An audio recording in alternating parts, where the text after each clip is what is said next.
responsabilidad de una persona hacen que tome las decisiones y que existen factores críticos que influyen en la decisión, como por ejemplo los sesgos. ¿Qué son los sesgos? ¿Se acuerdan?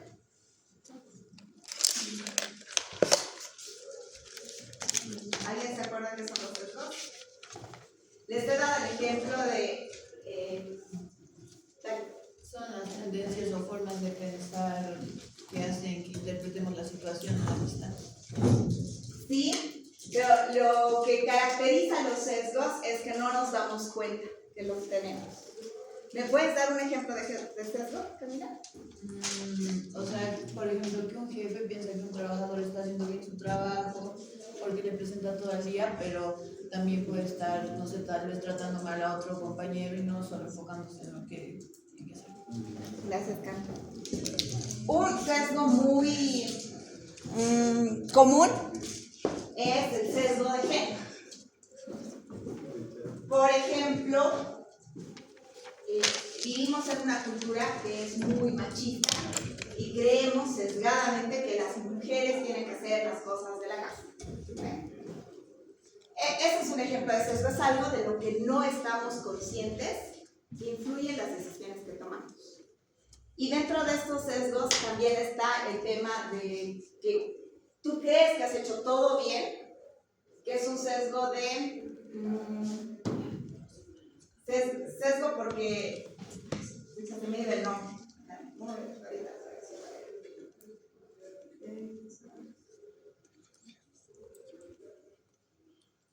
Mark Zuckerberg, que es el creador de Facebook, él quería que la empresa conectaba personas, ¿no? Entonces es sesgo de éxito, ese es el nombre. Entonces cuando tienes muchos éxitos suele pasar esto, que es también lo que ha pasado en el Challenger. Les he mandado un video corto para que lo vean. El Challenger era el caso de la NASA, que tenían fallas en los prototipos de cohetes que lanzaban al espacio, pero justo ese día dijeron, como tantas veces nos ha ido bien, no creemos que nada pase, lanzaron el cohete y se perdieron 7 vidas. ¿Y qué es la ética? ¿Alguien tiene anotador?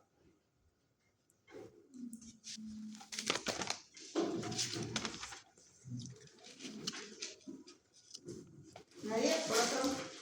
¿Tefi? Es básicamente la rama de la filosofía que nos ayuda a determinar en base a ciertos criterios qué es correcto y no es. ¿Sí? ¿Y cuál es la diferencia entre valores y ética? ¿Alguien sabe? Chicos, todas estas preguntas van a entrar al examen. Entonces, los valores, ¿qué son primero? Los valores son lo que consideramos importante y la ética es cómo usamos esos valores para tomar decisiones. Sí, muy bien. O sea, es el sistema o la teoría que analiza los comportamientos y las acciones, la ética, y los valores son como, o sea, cualidades que depende cómo lo ve cada persona.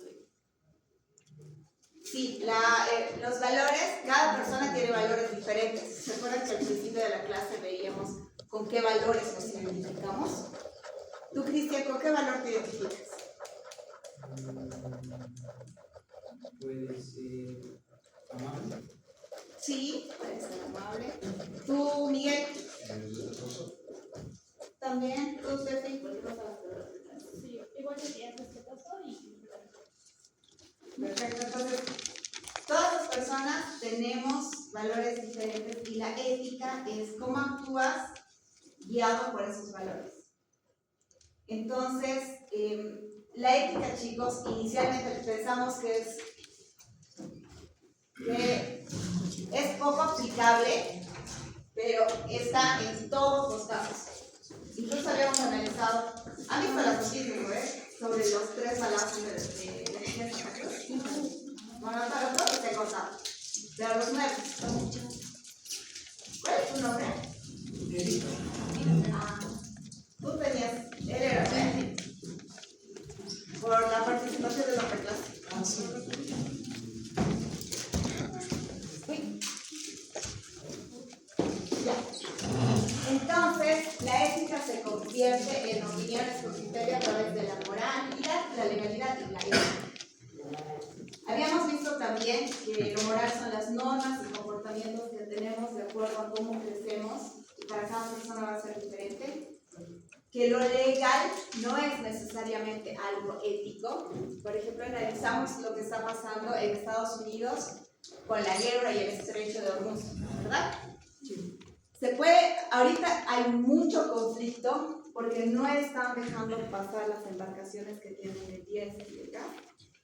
Y digamos que el conflicto para, pero es correcto que Estados Unidos ya declare como un territorio de Estados Unidos el estrecho de Hormuz. Entonces, aún si la guerra parara, ahí también entra en conflicto, porque puede ser legal, pero no es necesariamente ético. Y también habíamos analizado en temas de legalidad que en muchos países casarse con niñas menores de edad es legal, pero no es ético. Luego tenemos ética, que es la reflexión crítica sobre el razonamiento de impactos. Y aquí habíamos hablado de grupos de interés, ¿verdad? ¿Qué son los grupos de interés? A los grupos, a personas que les interesamos como organización o asociación. Sí, los grupos de interés son las personas, instituciones que están relacionadas con lo que hacemos. ¿Y por qué afectamos directamente? Porque son quienes sufren los impactos de las operaciones. Y aquí vamos a analizar el caso de Volkswagen y de Facebook, sobre el que tienen que analizar, pero solo para darles un adelanto, Facebook tenía miles de datos de usuarios que han sido robados por Cambridge Analytica y han sido usados para la selección del presidente, y por eso ganó Donald Trump. Y el caso de Volkswagen era que Volkswagen ha mentido sobre los datos de emisiones de dióxido de carbono de uno de sus modelos y ha ocultado que en realidad de emitir menos emitía mucho más. Entonces, ha sido un impacto terrible para el mercado porque ha tenido que retirar el modelo de los autos, ha tenido pérdidas muy grandes. Entonces, eso es lo que vamos a ver. Entonces, los valores orientan el criterio, pero el criterio es decir, aquí habíamos hablado de los valores, principios que priorizamos, porque algo que se llama, se me están yendo las palabras de chicos, perdón. Habíamos hablado también de que las decisiones que tomamos no siempre son buenas o malas, ¿recuerdan? No todo es blanco o negro. Entonces, muchas veces cuando tomamos decisiones como la bomba nuclear, lanzamos la bomba nuclear y matamos a muchos hoy, o dejamos que la guerra se extienda y matamos a muchos en un largo plazo. Luego tenemos el dilema, que son valores o deberes de intención. Porque muchas de las situaciones que tengamos, como los casos que hemos visto de los analistas a los que les piden que modifiquen datos, hasta los proyectos políticos, como hemos analizado el gas, el diésel, el oro, entran porque tienen valores o deberes de intención. Por ejemplo, Tati decía, yo me identifico mucho con hacer caso a la autoridad, ¿no ven? Y a alguien más. Pero ¿qué pasa si la autoridad te dice, emite un informe que tenga un dato mal, o haz esto? Y luego tenemos el criterio, que son decisiones contra las decisiones defendibles por razones de impacto. Habíamos hablado cómo saber que es correcto no garantiza que actúes bien. Vemos el dilema, juzgamos y evaluamos los hechos y valores, decidimos y priorizamos si es lo correcto y actuamos y luego revisamos. Y el modelo que vamos a ver ahora está muy alineado a estos 5 pasos. La presión puede deformar lo que vemos. ¿Qué es desviación? Normalización de la desviación, chicos. ¿No se acuerdan? normalización de la desviación. ¿Qué ha pasado con el Challenger? ¿Nadie ha visto el video? Lo he puesto en el grupo, me dijeron no. ¿De verdad lo han visto? Es súper cortito, lo veremos ahorita. ¿De verdad? Después del despegue, el transbordador explotó y lamentablemente murieron 7 astronautas. En 1996, la socióloga Diane Boffin publicó The Challenger Launch Deception, una investigación que hoy sigue siendo una referencia enorme en gestión del riesgo. Su conclusión fue inquietante. La tragedia no ocurrió porque nadie viera el problema. Ocurrió porque la organización comenzó a aceptar desviaciones cada vez mayores respecto al estándar. Los ingenieros habían advertido reiteradamente problemas con los O-rings, pero como los vuelos anteriores habían terminado sin consecuencias graves, estas señales dejaron de generar preocupación. Boffin llamó a este fenómeno normalización de las desviaciones y ocurre todos los días y en todo ámbito. En una mina, cuando una mala práctica se vuelve habitual, en una empresa, cuando se ignoran los controles, o incluso en nuestras familias, cuando se evita una conversación importante. Las grandes crisis rara vez aparecen de golpe. Primero aparecen pequeñas señales, luego la costumbre y finalmente las consecuencias. El Challenger no explotó por falta de inteligencia, explotó porque personas sumamente inteligentes comenzaron a aceptar cosas que sabían que estaban mal. Y en tu caso, ¿qué estás aceptando hoy que sabes que no deberías aceptar? Porque cuando una desviación se vuelve costumbre, lamentablemente la crisis ya comenzó. ¿Te ha pasado algo así en tu trabajo? Los leo en los comentarios. Un abrazo. No han visto, ¿eh? Les voy a ir pasando videos súper cortos, chicos, para que lo vean. Pero entonces, ¿qué es la normalización de la regresión? Con el video que hemos visto. Cuando normalizan y pasan las cosas malas o que no deberían ocurrir según un protocolo establecido.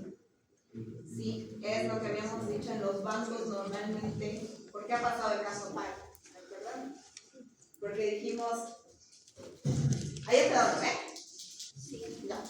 Entonces, decíamos que en el caso PARI todos los días, así lo ha hecho el anterior gerente, y han empezado a normalizar desde cosas chiquititas, es solo una vez, todo el mundo lo hace, hasta que llegó el caso grave, que es como una bola de nieve, que poco a poco se hace más grande. Entonces, la presión que surge de las organizaciones puede deformar las decisiones que nosotros tenemos. Entonces, primero hay que buscar lo que es importante, que nos da la razón respecto a los valores que tenemos. La autoridad te va a impulsar a que tomes decisiones sin cuestionar, como lo habíamos visto en el caso de los análisis financieros. El grupo calla para que te impulsa a que encajes, que eso es lo que pasa mucho en las universidades, en los colegios. Tú quieres ser parte del grupo y a pesar de que no te gusta algo, tú dices, sí, lo haremos. ¿Les pasa seguido o no? No, a mí. Pero cuando son más pequeños, en las universidades suele pasar eso. Y luego el resultado es juzgar solo por cómo salió más que el proceso, y el exceso es subestimar los límites y los riesgos, que van muy ligados a la normalización de la desviación. Entonces habíamos visto que hay cosas que entran en conflicto, como las metas comerciales versus el bienestar del cliente, la inclusión financiera versus el evitar el sobreendeudamiento, y la innovación y datos versus proteger a las personas, como en el caso del cambio.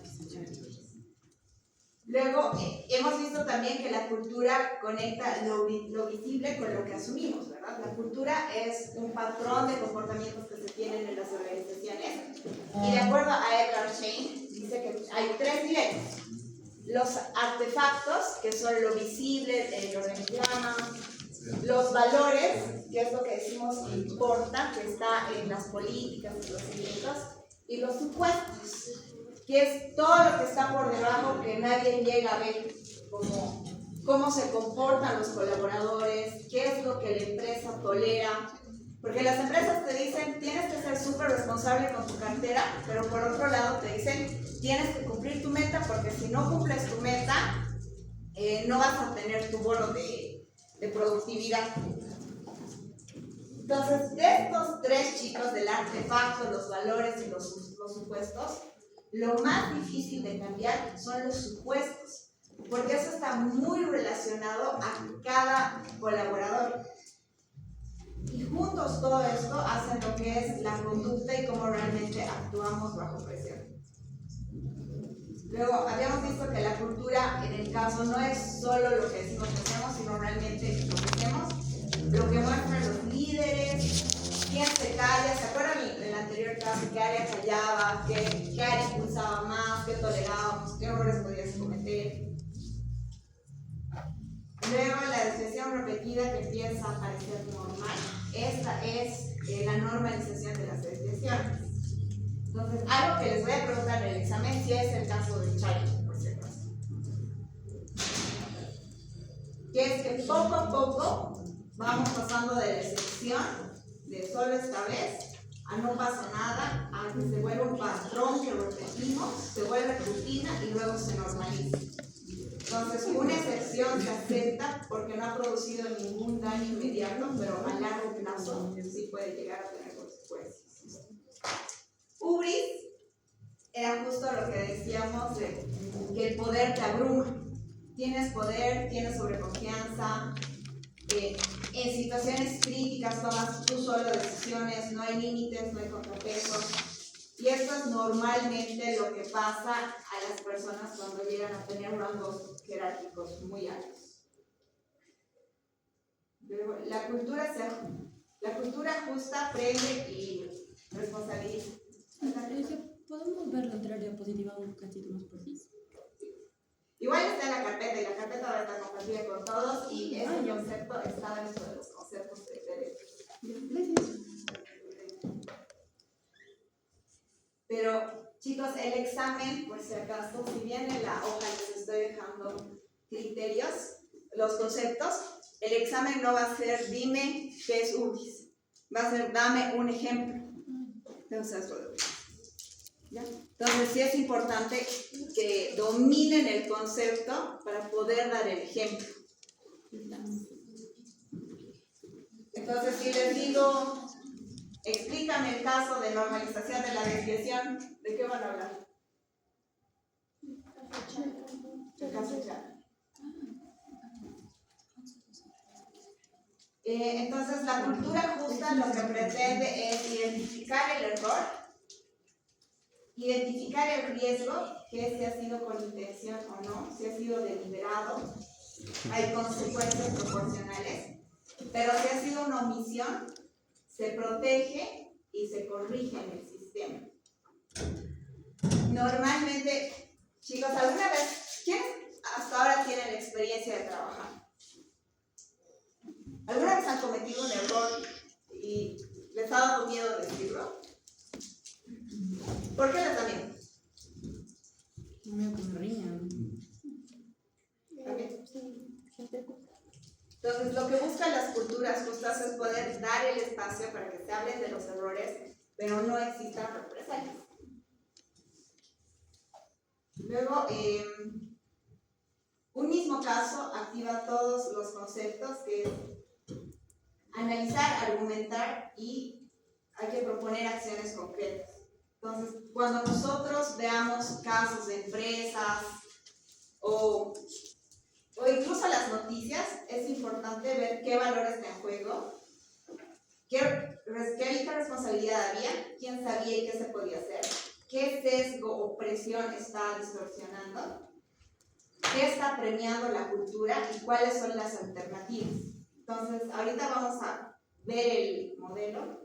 Vamos a descargar aquí. Y con este modelo van a hacer el análisis de los dos casos. ¿De acuerdo? Chicas, no sé si, para no cortar, si quieren salir ahora. Entonces, les voy a pasar en el grupo quién son sus... Van dividir los grupos para hacer ese análisis de caso. Entonces les voy a pasar la presentación y el sábado entran al horario de consultas para completar esto.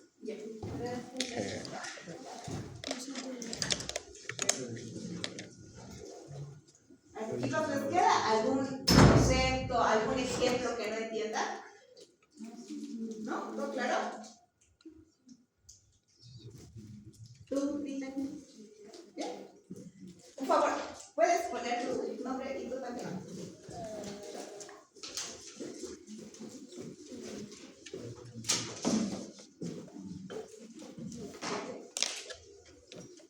Chicos, ¿se acuerdan el caso que hemos visto del proyecto de la ONU para sacar agua? Sí.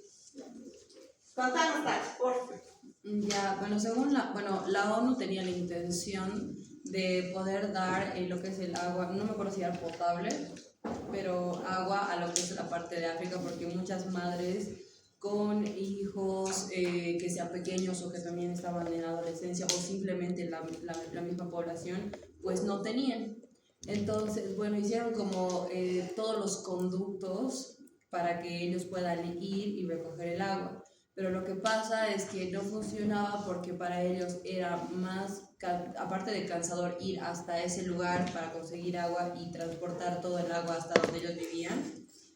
Entonces fue un fracaso y ha sido una de las pérdidas, digamos, más altas de lo que es la ONU en cuanto a, digamos, recreación humanitaria. Sí, el problema estaba en que cuando hicieron el proyecto se les ocurrió la gran idea de que para extraer el agua sea un momento divertido, hagan unos carruseles. Los carruseles que giras con los niños. Y eso implicaba que tengan que hacer mucho más esfuerzo versus que bombear el agua, la bomba de agua. Entonces las madres se cansaban porque decían que era mucho más moroso, más complicado y los niños dejaron de jugar. Y ha sido un proyecto que no ha generado ningún beneficio porque no han llegado a comprender los hechos del segmento donde estaban haciendo el trabajo y de los stakeholders. Otro ejemplo es ONU, por ejemplo, y esto es súper chistoso porque ONU tenía un proyecto en 2 comunidades menonitas, ¿ya?, que estaban relativamente cerca. A una comunidad le dieron los tractores y a la otra comunidad la capacitaron en temas de gestión del riego. La comunidad a la que le dieron tractores era mucho más visible porque era un proyecto tangible. Lo que ha llegado a hacer que haya una migración de la otra comunidad porque las mujeres que estaban en la comunidad menonita donde dieron la capacitación de riesgo no veían el proyecto como algo realmente tangible y emigraban a la otra comunidad para casarse. Entonces incluso ha llegado a provocar una crisis porque no han llegado a identificar bien las necesidades que había en la comunidad y cómo podían proveer un buen proyecto para ambas comunidades sin perjudicar a la otra. Entonces, cuando tomamos decisiones éticas, necesitamos comprender el dilema, los hechos, el contexto y sobre todo los grupos de interés. Necesitamos contrastar porque hay principios de carácter universal, pero sobre todo es importante contrastar contra lo que conocemos y lo que realmente necesitamos validar. Luego tenemos el actuar, que es ya definir una alternativa viable y que sea defendible ante cualquier grupo de interés o cualquier accionista que tú tengas. Entonces, aquí esto es como un flujo. Primero comprendes qué es lo que necesitan, contrastas contra principios y caracteres éticos que vamos a ver, y luego actúes. Decides y actúes. Entonces, aquí hay 5 pasos y este es el modelo. Tenemos el dilema, que es comprender bien el hecho. Por ejemplo, el caso de Volkswagen o de Facebook. En el caso de Facebook, el dilema es que se han robado los datos para pasarlos a la empresa de Data Analytics, para poder influir en la decisión de quién va a ser el presidente. Luego tienes identificar los grupos de interés, y dentro de estos grupos de interés tienes grupos de interés directos y grupos de interés indirectos. Los puedes priorizar, por ejemplo, en empresas industriales que trabajan cerca de comunidades donde afectan el tema del agua, de la calidad del aire. El dilema son los impactos ambientales, y tus grupos de interés prioritarios son los que están cerca de tu planta, pero también tienes grupos de interés que están a media hora de la planta o a 1 hora, que son tus grupos de interés indirectos. ¿Cuáles son las consecuencias, ya sean beneficios o daños del dilema? ¿Cuáles son los principios, que son los deberes y límites que deberíamos respetar? Y estos los comparas contra el carácter, que son virtudes y hábitos. Entonces, estos 5 pasos van a hacer que podamos tomar decisiones importantes. ¿Se acuerdan que les he comentado que nuestro cerebro actúa con 2 sistemas, el sistema 1 y el sistema 2? ¿Quién se acuerda? ¿Se acuerdan, Luciana? Sistema 1, que es muy automático, y el sistema 2, que te hace razonar más, ¿no? Y a eso también tienen, chicos, que están en las presentaciones, pero anótense porque tienen que repasar específicamente el concepto. El cerebro es el órgano más flojo de nuestro cuerpo. Está diseñado para 2 cosas: generarte placer o evitarte daño. Entonces, bajo ese sentido, nuestro cerebro actúa con 2 sistemas. Un sistema 1, que es automático, como tomar el mini, lavarte los dientes, venir a la U, cosas que tomas así súper rápido. Y tu sistema 2, que es más analítico, que te hace razonar, pensar, preguntar.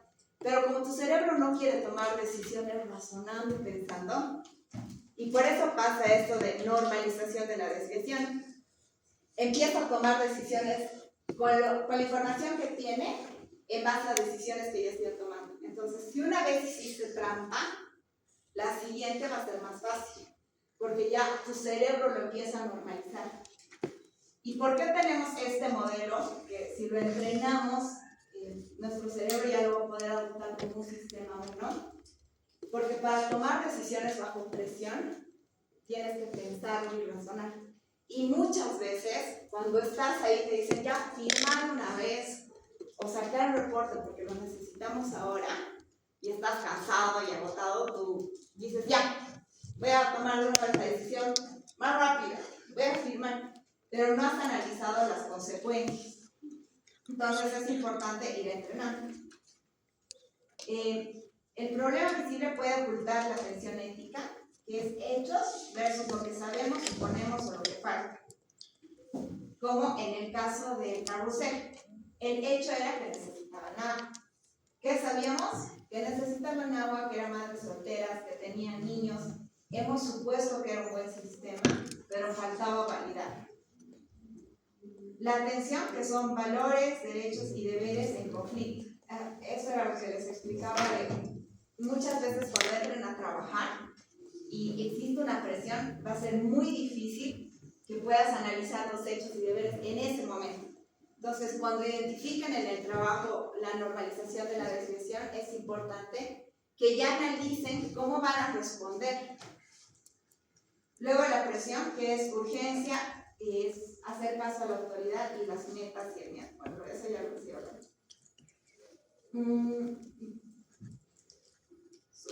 Entonces, la decisión cambia cuando aparecen todas las voces. Cuando hemos visto el ejercicio del presupuesto, Aaron, ¿qué es lo que más te llama la atención? De todo en general, o sea, De todo el ejercicio. Quizá que habían grupos que, a pesar de que tenían la necesidad de puntos eran. Puntos eran. Claro, a pesar de tener la necesidad de puntos, no participaban, digamos, al igual que otros grupos para exigir esos puntos. Super. Entonces, aquí tenemos los grupos de interés directos,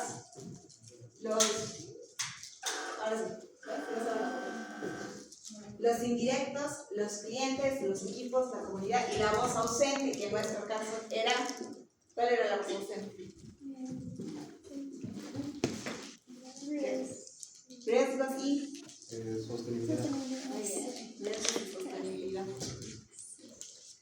¿Por qué era ausente? Porque en el ejercicio que hemos hecho teníamos que asignar 100 puntos a diferentes áreas y estas áreas tenían que justificar por qué necesitaban los puntos. Habían áreas que no decían nada, habían áreas que realmente te explicaban por qué y lograban ganar los puntos, pero lo más importante ha sido que al final han visto cómo hacer alianzas para ganar puntos. Entonces, chicos, un tema ético y de decidir, honestamente, es más un tema de negociación. ¿Cómo haces que otras personas apoyen tu decisión? Entonces, los grupos de interés son aquellas personas, empresas, instituciones a quienes afectan nuestras operaciones. Entonces, el poder no equivale a la importancia moral. Por ejemplo, el interés versus el derecho, la necesidad y la expectativa legítima. El ejemplo de esto es justo el proyecto del agua, o el impacto versus el beneficio, el daño, el riesgo y la duración, o la voz versus el poder, vulnerabilidad y la capacidad de respuesta.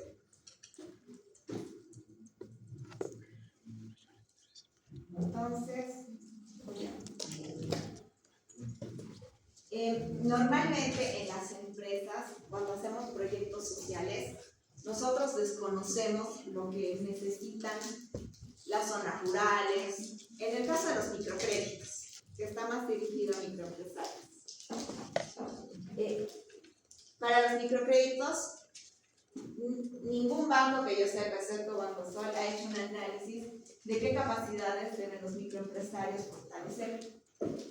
Entonces, cuando nosotros hacemos un análisis de proyectos, es muy importante que identifiquemos, sobre todo, qué opinan los grupos de interés, qué opinan los segmentos más vulnerables. Por ejemplo, en emprendedores tienes el sector de las tienditas, que son emprendedores por necesidad. Luego tienes los emprendedores que están con negocios que necesitan ser posicionados, que esos son un poco más grandes. Y luego tienes los emprendedores que ya están escalando, que tienen varias tiendas y ya tienen mucha más manejo y conocimiento técnico. Entonces, sí es importante poder incluso diferenciar los segmentos.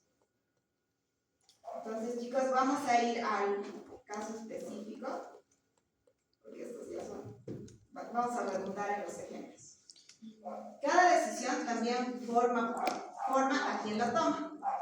La prudencia, que es deliberar en contexto. La justicia, dar a cada quien lo que se debe. Honestidad, no ocultar. Valentía, hablar pese a la presión. Y templanza, que es evitar el exceso y defectos. Y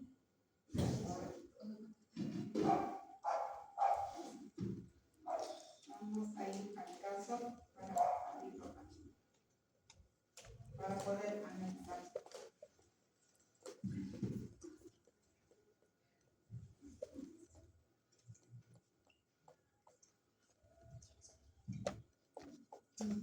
Ya, estos son los casos de análisis. Pues, por favor, en una hojita, vamos a ir desde, ¿cuál es tu nombre? Marisa, anota en una hojita tu nombre con 1 y tu nombre. Y luego pasas a Miguel y Miguel va a ser 2. Víctor va a ser 1, Brittany 2, Aaron 1, 2, 1, 2. La Tati va a ser 1, Samantha 2, Luciano 1 y Cristian 2. Tal vez. Entonces, vamos a hacer ese ejercicio y lo vamos a hacer. Entonces, en el caso de estudio 1, que es Volkswagen ha instalado un software en millones de autos a diésel que detectaban cuánto estaban siendo probados para las emisiones y reducir estas emisiones durante las pruebas. en una producción normal emitía 40 veces más contaminante de lo que estaba permitido en Europa. Entonces, los hechos claves son que tenían que cumplir las regulaciones ambientales estrictas en Estados Unidos, las soluciones elegidas de instalar el software fraudulento en lugar de rediseño, que había una cultura interna que les pedía alcanzar objetivos a cualquier costo y que los ingenieros han cuestionado, que cuestionaban el proyecto, eran sacados del proyecto y desvinculados. Dentro de Volkswagen había una jerarquía muy rígida. Empleados de nivel bajo no se sentían seguros para cuestionar. No había auditorías externas rigurosas sobre el cumplimiento ambiental. Y el CEO tenía el poder absoluto en las decisiones técnicas. El board no cuestionaba efectivamente las prácticas ambientales y había reguladores que no han detectado el fraude durante muchos años. Ahora, usando la ecuación, los sesgos cognitivos, chicos, en este proyecto, ¿qué sesgos ven en las decisiones que ha tomado Volkswagen?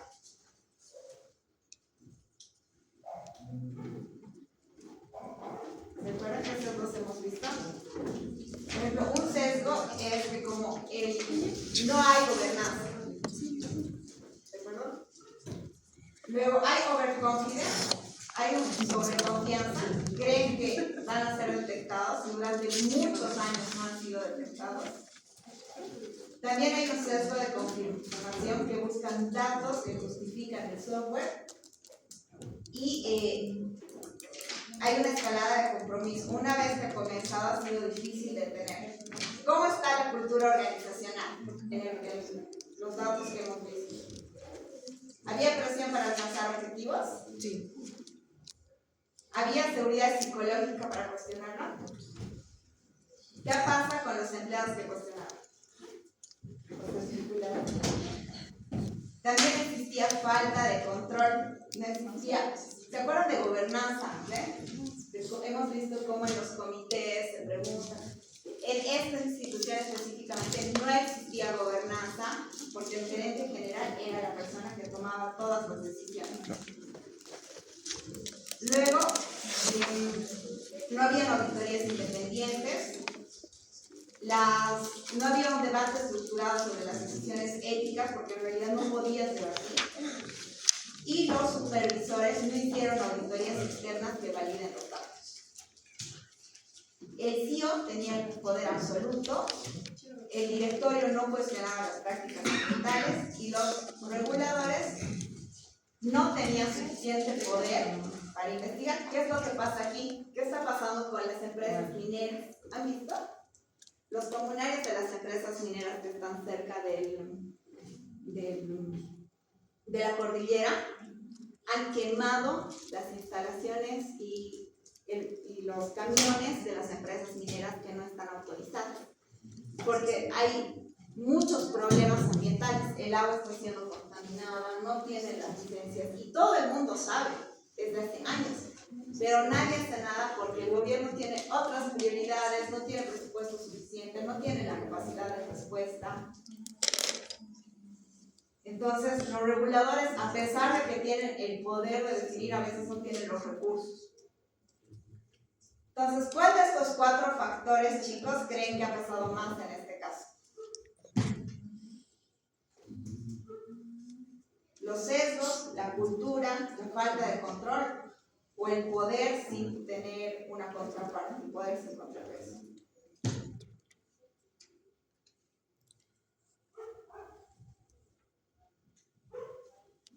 ¿Cuál creen que es más importante? Para mí el poder sin contrapeso. Porque no existe una instancia que realmente pueda cuestionar lo que está haciendo el gerente general. Y luego tenemos el caso de Facebook y Cambridge Analytics, que es Facebook ha permitido que Cambridge acceda a los datos de más de 87 millones de usuarios sin consentimiento explícito, y estos datos han sido utilizados para manipular las elecciones de Estados Unidos. Los hechos que tenemos son que el fundador de Facebook, creía que Facebook era una fuerza para el bien. Los usuarios consentían implícitamente al usar la plataforma. Existía una cultura interna de hacer todo rápido y romper los esquemas. Los empleados cuestionaban, eran ignorados, no había una auditoría externa rigurosa y Mark Zuckerberg tenía el control absoluto sobre las decisiones de privatización. Entonces, igual lo mismo, el directorio no cuestionaba. Y aquí tenemos exactamente los mismos sesgos. Y en este caso, chicos, ¿cuál creen que pesa más? ¿Los sesgos cognitivos, la cultura organizacional o la falta de control? El poder sin control. No podría ser poder sin control. Nadie le dijo que no, que no era buena idea. Sí, exacto, el poder sin control. Ya, ahora sí, chicos, ¿ya están todos? Pónganse en los grupos y ahorita vamos a empezar a analizar. Y la siguiente clase continuamos, pero el lunes expondrían, porque esto es parte del examen. ¿De acuerdo? Entonces, sepárenlo, todos los unos en este lado, todos los dos en este lado. Adiós.